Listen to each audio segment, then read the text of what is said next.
What is going on, guys? Jesse here. Something a little different this time. It's still too cold to garden out, but I'd like to be able to have something to drink when the garden's up and running and just want to sit outside and relax a little bit. So what I'm going to do is I'm going to brew this year's batch of honey mead.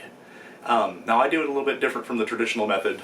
The traditional method, usually the alcohol content can be up to 17, 18%, very dry, very wine-like. I prefer mine with a little bit of sweetness to it. So I'll walk you through the steps that I do my mead, and yeah, we'll go from there. I like to start out with warming up a little bit of my water. I'm doing a 4-gallon batch, so I've already got 2 gallons of water that I've already warmed up. I've already warmed up my honey as well. I've already got my water warmed up. I've also warmed up my honey. Now I'm doing a 4-gallon batch, so in order to get it to the sweetness that I like, I've got 15 pounds of honey, I've got 4 gallons of water. I also am not using a champagne yeast like would be more traditional. That would give you the higher alcohol content, but it'd also be drier. And for something like this, I'd prefer it to be sweet. So I use Safe Ale US 05. It taps out usually about 11% alcohol content. You can't, it's never 100%. It could be a little bit higher, a little bit lower, but it usually on average about 11%. One thing you need to know is with mead, you need to make sure it has enough nutrient other than the honey. The honey won't do it. Sometimes it'll stall out. Now you can use like a mead nutrient that you can buy online, or you can do it like I do it. And what I do is I have bread yeast that I start. I'll do like a cup of water, a spoonful of sugar, spoonful of bread yeast. Let it rise. Make sure it's blood temperature, and then I boil it down, which I have actually already done. Now that's the first thing I put in with the honey water, and it just makes sure that the yeast that you're using to ferment will thrive, and that's all we really want. Without any further ado, I'm going to start pouring in my honey, and I'll mix it with my spoon, which is sanitized. One thing you got to remember, you're working with bacteria. You want the only bacteria to be the good bacteria that you're using to produce this alcohol. Otherwise you'll get off flavors or anything else. So just remember that. Now I've already warmed up my honey, so it should pour out nicely. Oh yeah.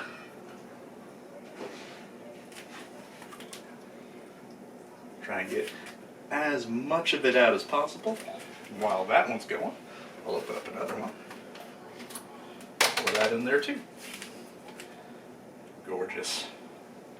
Now one good perk about brewing mead, when the fermentation process begins, your house is going to smell wonderful. It just is. And it's always fun to watch the mead ferment, the whole process. It's cool watching the bubbles all the way up to the top. Awesome. Here's one done. Second one's finishing up. Last one. Now remember, don't make mistakes like me. I may have made,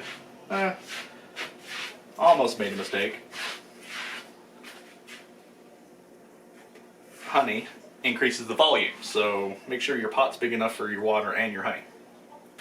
Okay, so I've got all of my honey added to my water. I almost made the mistake of putting just a tidbit too much water. Honey will increase the volume, so obviously if you're adding 15 pounds of honey, it's going to make that rise. And I kept looking at it going, oh no, did I make the mistake I always do? I almost did. It's still pretty high up there. I just want to make sure that the honey and the water are mixed in thoroughly. Use a like a metal spoon that's already been sanitized. Like I said, sanitation is absolutely important with something like this. Okay, so I've finished stirring my water and my honey together. Now remember, I warmed mine up so it would be a little bit easier to mix. My water's warmer, my honey's already warm. I just wanted to make sure it would be a smooth transition. So what I'm going to do next is I'm going to pour it inside of my big old carboy. Right there. Make sure you got one of those because it's important. And then I'll add more of my water, and then I'll add my boiled yeast nutrient, and then I'll add my actual yeast package, and then we'll stop her up and we're good. Okay, so I've got our honey water mixture already added to the carboy. As you can see, it filled it up to about, not quite halfway, but that's alright, because we got more water to add.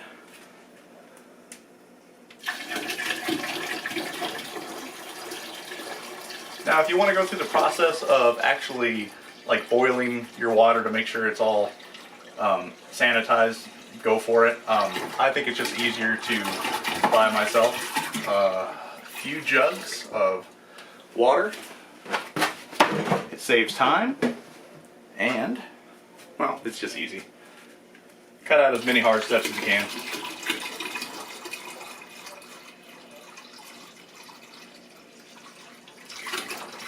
Look at that. I'm already excited.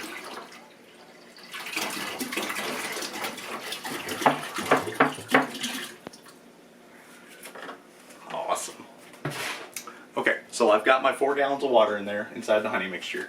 So we're good on that. Yeah, and the amount of sloshing around that I've already done with it, it's mixed thoroughly, so we're good there. What I'm going to do next is add my boiled yeast. This is just simple bread yeast, you know.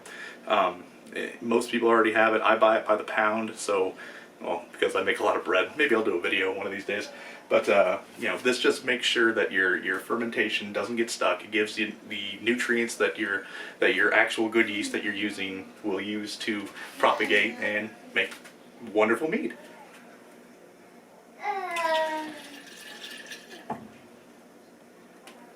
Look at that. Perfect. Okay, so all we really have left to do is to add the yeast, corker, and put the top back on, and put it in a cool, dark place. Nowhere too cold, nowhere too hot. 58 to, I don't know, 65, 68, somewhere around there is perfect. Somewhere dark, preferably, but you know, do what you can. If you don't want to make 5 gallons, you don't have to make 5 gallons. You can go online and buy one of those little gallon jugs for, I don't know, $9, and a fermentation cap, and you can go on eBay for that, maybe $1.50, and call it a day. I mean, this is one of the easiest things to actually make. And, you know, if you don't mind a non-traditional, I prefer it a little sweet. May not be how the Vikings did it, but this is the way I prefer to drink it. Here's the yeast. Safe Ale US 05. Pitcher right in there.